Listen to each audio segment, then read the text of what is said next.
What's up, guys? Welcome back to Newswave. So in March, the Switch will officially turn 6 years old, and heading into the 7th year of the system, there are going to be a lot of questions as to what's next for Nintendo. Well, over the weekend, a job listing appears to be making reference to a next generation Switch, and it's from an official source. Hey, at least this time, it's not about the Switch Pro. We'll go over all of that here today. Also, we are going to be talking about one of the strangest leaks I think I've ever seen online. This for one of Hideo Kojima's new games. And we'll also be talking about SEGA as they decided to mention their super game once again. And we still have no idea what it is. Guys, if you enjoy these videos, make sure you hit that like button. Helps out a ton. And if you're new here to the Spawn Wave channel, make sure you subscribe down below. And we're going to start today with Pokemon Scarlet and Violet. We're pretty close to this. By the way, it's next week, and I'm getting pretty excited for the newest Pokemon generation to get started with these titles, but it looks like we did have a new Pokemon that was revealed, and it was done kind of in an interesting way, but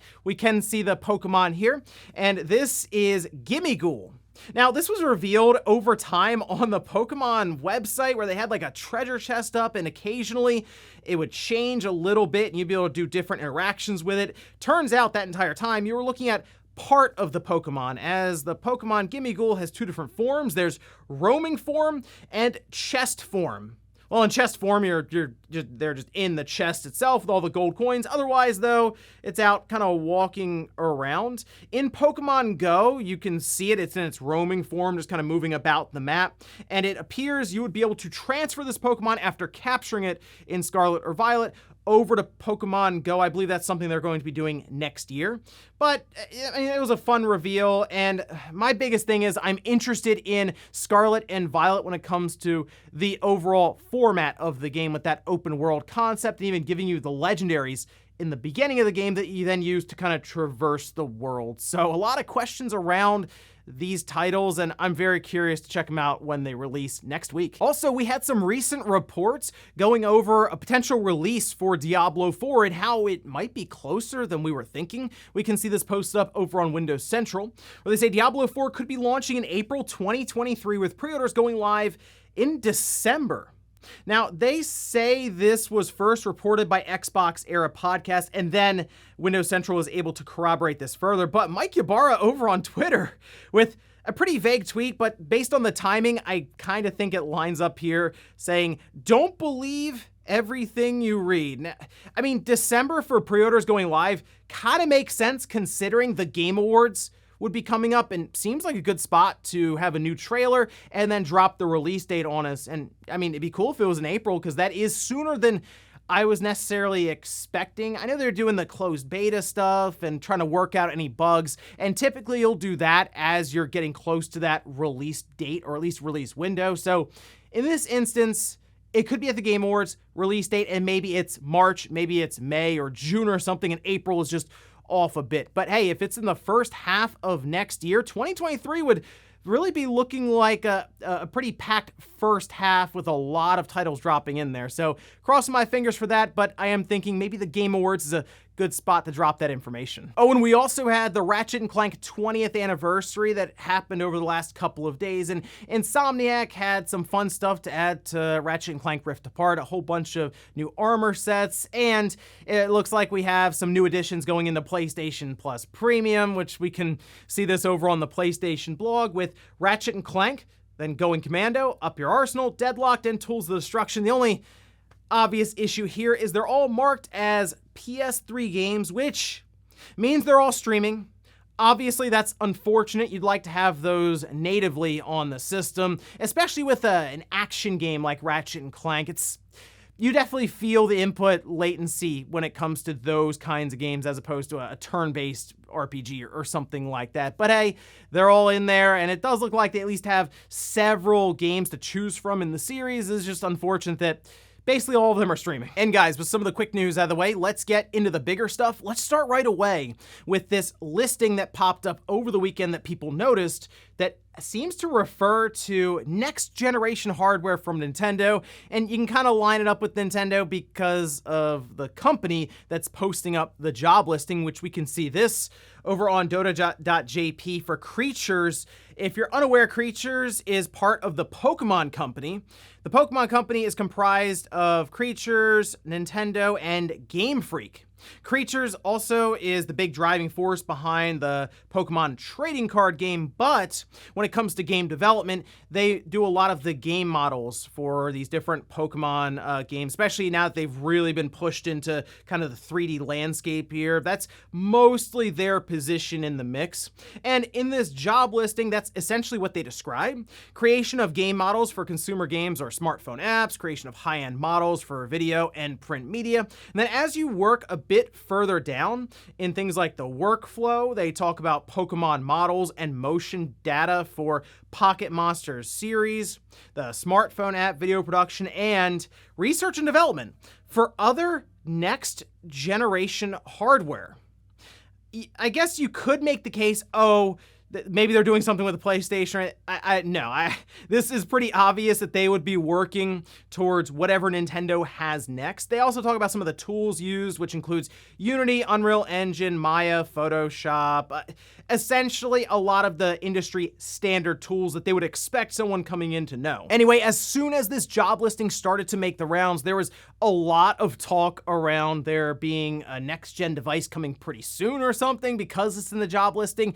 But you have to remember, with a hire like this, it would be done well in advance, especially if their job is to do research and development around other next generation hardware. So in this instance, Creatures, they'd be responsible for maybe moving different 3D models over to be compatible with the new hardware, because look at the big push the Switch has gotten when it comes to Pokemon games. I mean, we had Legends Arceus and we had Brilliant Diamond, Shining Pearl, all of that happening in the same year, and now we're talking about a whole new generation starting. And remember, we had Sword and Shield and Pokemon Let's Go. The Switch has gotten a lot of Pokemon games. We've even got a whole new Pokemon Snap. So you figure they would want to get a head start on whatever's next for Nintendo and start working out how they would move what are just a ton of different 3D Pokemon models for the next big Pokemon game that would come out years from now. I think this is one that this is a hire that is being done to prepare for something that could be coming maybe 2 or 3 years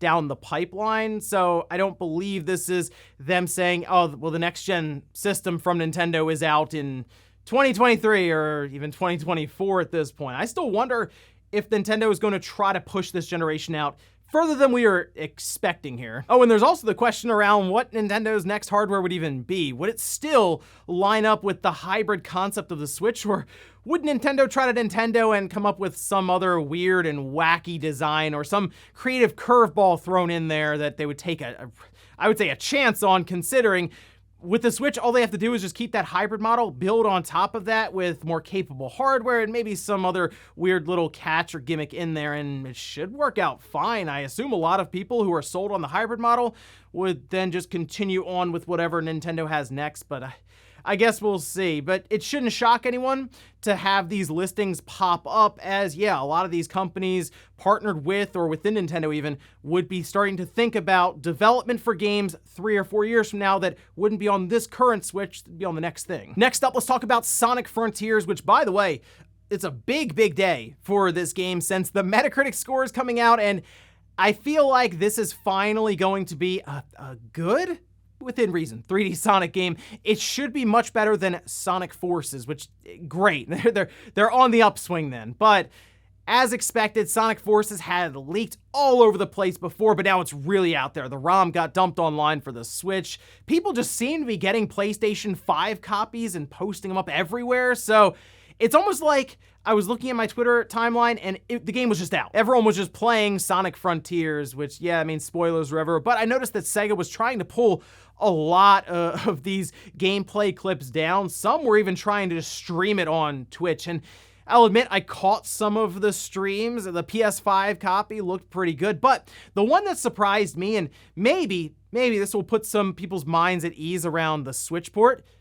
It looked all right. It didn't look as good, obviously, as like the PlayStation 5 version of the game, but the thing that I was pretty surprised about is it was running well enough. Like, the person was jetting around the grassy world. That's the first one, you know, skating around, grinding around the rails, and it didn't seem like it was struggling that much. I mean, again, this is through stream. I'd want to have it in front of me, but I think this is actually going to work out well for the Switch. And the reason I say this is because there was a lot of skepticism around this game functioning well on that platform, even from different outlets that would interview some people who are working on Sonic Frontiers. Remember, they were asked twice, is it really going to run on the Switch?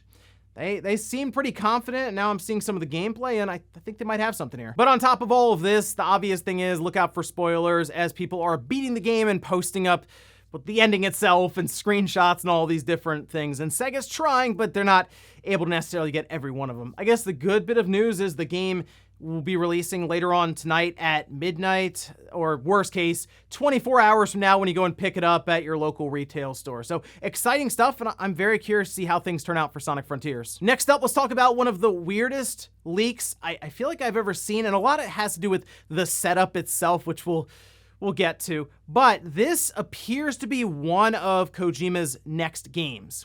He's working on 2 games, at least is the report. One being Death Stranding 2, or a sequel to Death Stranding. We'll see what he calls it. But the other one being Overdose, which is the title that he's partnered with Microsoft to bring to market. Prior to this, he was apparently working with Google Stadia, even though he said on his podcast that he was not working on Death Stranding 2 for Google Stadia. I don't know if anyone actually said that. People were saying that Overdose is the one he was working on for Google Stadia. Anyway, some footage appears to have leaked online, about 2 minutes of gameplay for Overdose, showing off, I guess, the main character, who is Mama from Death Stranding. That's Margaret Qualley. And some of the gameplay just appears to show her kind of running away from something in the dark with a flashlight, and then I guess at the end getting caught, and it just says game over. I can't technically show you the leak here because it is getting pulled down all over the place as it goes up. I kind of think it's up on YouTube now as people keep re-uploading it, so you should be able to find it. But the thing that's really weird, and a lot of people noticed this, especially on like different forums, is the way this leak got out there. It's apparently being played on a laptop, video that was filmed on something else, on another screen, and then it's being filmed by a cell phone, with the reflection being a person who isn't wearing any clothes, or at least doesn't have a shirt on.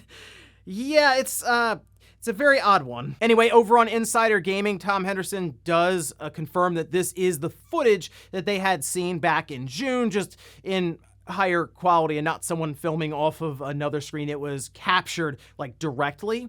So in this case, I do wonder if we are getting close to a reveal from Kojima. But the thing with Overdose is he just made that partnership very recently with Microsoft, and based on the footage that was shown here, it did look pretty early on, like there was clipping, some of the textures didn't look quite right. So seems like maybe it was part of the concept that was being shopped around, and maybe the video itself just went together in a big package and a big pitch that he was kind of showing off maybe to Microsoft. So the thing that I would actually expect Kojima maybe to show up at the Game Awards with would be the sequel to Death Stranding. I mean, it's been a bit now, and it seems like Kojima is working on something when it comes to the PlayStation 5, considering we keep seeing images getting posted up at times with the PS5 dev kit in the background, and I would expect maybe that to show up at the Game Awards, not necessarily Overdose, even though we are already seeing footage of it. But if you're curious, like I said, it should be out there. You just got to search a little bit for it. And in our last bit of news, let's talk about SEGA and their Super game. This is something I believe that was first brought up, I want to say last year, with investors, and it seemed to be them promising some massive project that they were going to bring to market that was going to make a whole bunch of money, but they weren't exactly describing it clearly, and they're still not, but they keep bringing it up. But now they're even attaching revenue figures to this thing. Let's take a look at this over on Nintendo Life, where they say SEGA has provided an update on its Super game in its integrated report for 2022, reaffirming the company's commitment to the project and claiming it'll be out by fiscal year ending March 2026. So four and a half years or so. I mean, we're still a ways off, basically, from this one. They do talk about this project bringing in 100 billion yen in lifetime sales. That would be just over 670 million US dollars. They say that kind of community expands and further develops game content, adding value to the game that is unimagined by developers and sparking a broader movement which can draw in even more users and grow the game's presence dramatically. They said their ultimate goal is to create something so revolutionary it will attract more users than any other project it's worked on. So again, I have no idea what this super game is. I almost wonder if they're trying to do a metaverse thing, because it does sound like they're talking about monthly active users and bringing more and more people on board. So either they're working on some crazy new MMORPG, it's a metaverse thing, it has to do with NFTs or something, it blurs the lines between digital and real life. Again, I'm not sure. It would be interesting if it was just an actual game that maybe brought in different elements from all their different intellectual properties into one game. Like, I don't know, it's splitting between realities and different timelines or something there. But it does sound like, based on the way they're describing this, it will have some sort of online facet to it. And yeah, that could be them trying to build out an entire digital community that would mirror something like what we've seen with metaverse talks. Again, we'll see. It's SEGA, so I not exactly have my hopes up that much, but you never know. I guess they could surprise us. And before we go to the comment of the day, we're gonna take a look at the poll that I posted up yesterday. Remember, I post these polls up every weekday. You can go in there, vote, and then we'll react to them the following news wave. Let's see. We have Diablo 4 is rumored to be releasing in the first half of 2023. How are you feeling about the game with what we've seen so far? 11% said, great, I'm picking it up day one. 29% said I might get it, depends on the reviews. And 60% said not interested in Diablo 4. I am curious if things like the auction house from Diablo 3 or Diablo Immortal maybe put people off from the Diablo franchise and they have to work a bit to get people back on board with 4. Although from what we've seen so far with the game and the previews and the coverage, it looks good. I understand, though, it might not be a bad idea to hold out for reviews and see what their extra monetization strategy and different things are here, because they could always auction house up the whole thing. And we'll finish up with the comment of the day, as you're seeing here. This is from Noah saying, honestly, I'm still working off what feels like an ancient near-launch Switch system. I picked it up in April 2017, literally within 2 weeks of my birthday when I got that final stretch of cash to afford it, although recently I've been considering getting an OLED. I'm half surprised the thing still runs as well as it does. Well, here's the issue, though, with the OLED system right now, anyway. It might be worth holding out for the first 3 or 4 months of 2023 in the off chance that something gets announced there for hardware, or we start hearing about maybe some sort of special edition OLED for Legends of Zelda. I mean, we all figure there's going to be some special edition system for this massive release for Nintendo, and after seeing that Pokemon OLED, I think they could do some really cool stuff with a Tears of the Kingdom system. So that's the only reason I would say hold out a bit longer if your current Switch is still working well enough, you know, when it comes to the battery life or even just the system itself not being busted up or anything, because you might be able to pick up a limited edition Switch, or who knows, maybe an upgraded one. And ladies and gentlemen, that's going to do it here for Newswave. If you enjoyed this video, guys, hit that like button. If not, hit the dislike. Leave comments down below of everything we talked about here today. Where's Creatures listing for next-gen hardware? Do you think that's coming up in the next year or two, or could this be a longer generation than we were originally expecting? And then also, what about the leak for Hideo Kojima with a person filming it without a shirt on off of a screen that recorded off of another screen? Do you think Kojima will show up at the Game Awards with something other than a podcast to announce? Thanks, guys, for watching, and I'll see you next time.